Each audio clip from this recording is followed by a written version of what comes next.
Painting using layers. For this demonstration, we will paint this dog.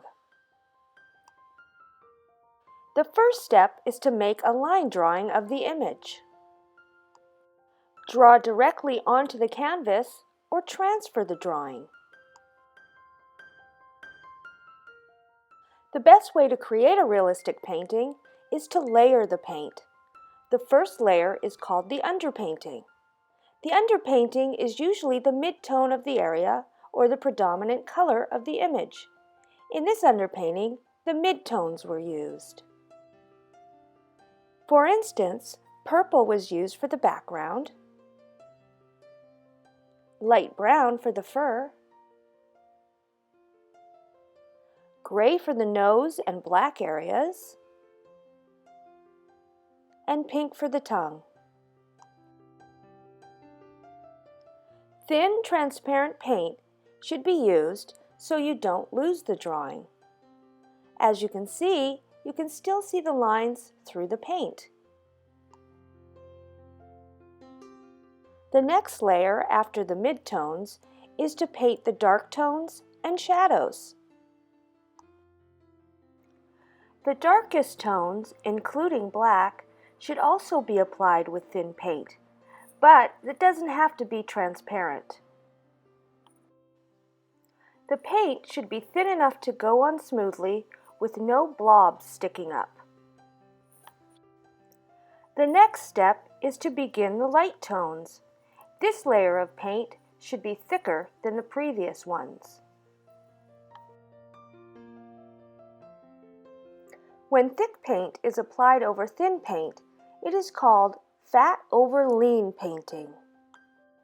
At this point, it's a good idea to reevaluate the tones. If you compare it to the original photo, you will see that overall it's too dark.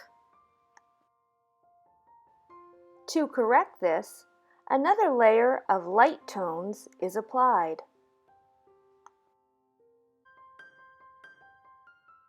Now some might think the painting is done, but the more layers you add, the better the painting will be. For instance, the nose looks too light, so a transparent layer of black is applied. Thin, transparent layers of paint are called glazes. Here's another example of glazing. It was done to darken the tongue with a dark shade of pink.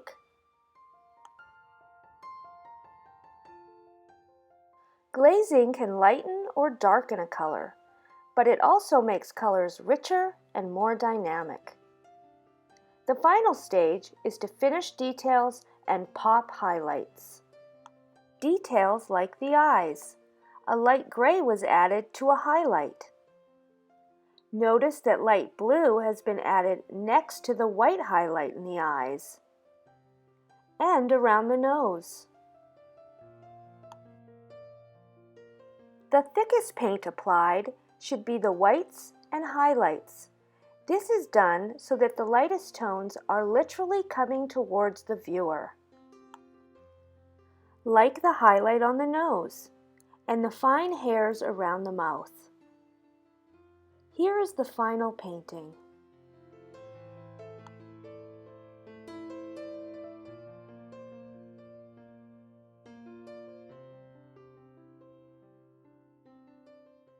Thank you for watching.